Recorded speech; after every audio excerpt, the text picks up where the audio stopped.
అందరికీ నమస్కారం. గీతా పఠనానికి స్వాగతం. నా పేరు రాజేశ్వరి. ఇవాళ మనం భగవద్గీత 2వ అధ్యాయం సాంఖ్యయోగంలో 64వ శ్లోకం చదువుకుంటున్నాం. ఒకసారి ఇక్కడ ఏమైందనేది తెలుసుకుందాం. మనస్సు ఇంద్రియములు వశములు లేని మనుష్యుని పతన క్రమమును తెలిపిన తర్వాత భగవానుడు స్థితప్రజ్ఞుడైన యోగి ఎట్లు నడుచుకొనును అని 4వ ప్రశ్నకు సమాధానం ఇచ్చుచున్నాడు. 54వ శ్లోకంలో 4 ప్రశ్నలు అడిగాడు అర్జునుడు శ్రీకృష్ణుని. అందులో 4వ ప్రశ్న ఏంటంటే, స్థితప్రజ్ఞుడు అయిన యోగి ఎలా నడుచుకును? ఆ 4వ ప్రశ్నకి ఇప్పుడు సమాధానం ఇచ్చుచున్నాడు అనమాట. అంటే 64వ శ్లోకంలో సమాధానం ఇస్తున్నాడు శ్రీకృష్ణుడు. మనస్సు ఇంద్రియములు వశములోనున్న సాధకుడు విషయముల యందు ఎలా చరించును, దాని ప్రభావం ఏంటి అన్న విషయములను 2 శ్లోకములలో తెలుపుచున్నాడు. 64, 65 శ్లోకాల్లో మనం శ్లోకం చదువుకుందాం. రాగద్వేష వియుక్తైస్తు విషయానింద్రియైశ్చరాన్ ఆత్మవశ్యైర్విధేయాత్మ ప్రసాదమధిగచ్చతి. దీని అర్థం ఏంటంటే, అంతఃకరణమునను వశమునందుంచుకొనిన సాధకుడు రాగద్వేష రహితుడై ఇంద్రియముల ద్వారా విషయములను గ్రహించుచున్నను మనశ్శాంతిని పొందును.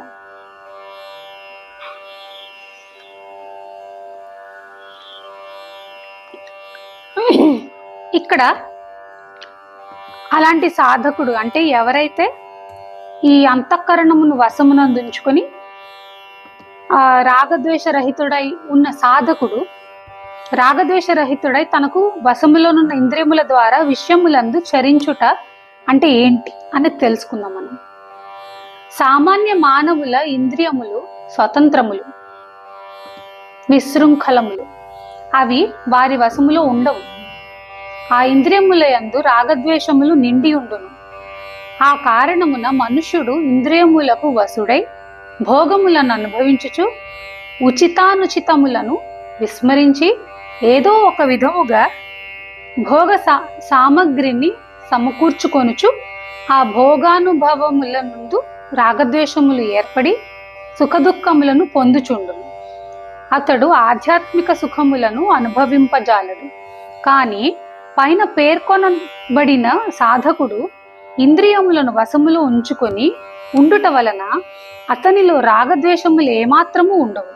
అందువలన అతడు తన వర్ణాశ్రమ పరిస్థితులను అనుసరించి తన యోగ్యతను బట్టి లభించిన భోగముల యందు రాగద్వేషములు లేకుండా సంచరించును.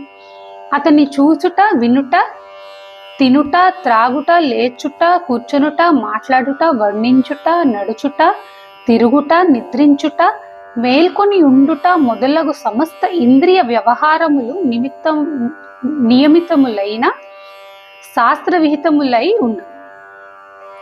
అతని క్రియలన్నింటి అందును రాగద్వేష కామ క్రోధ లోభాది వికారములు ఏమాత్రము ఉండవు. రాగద్వేష రహితుడై తన వశములోనున్న ఇంద్రియముల ద్వారా ఇంద్రియముల యందు సంచరించుట అంటే ఇదే.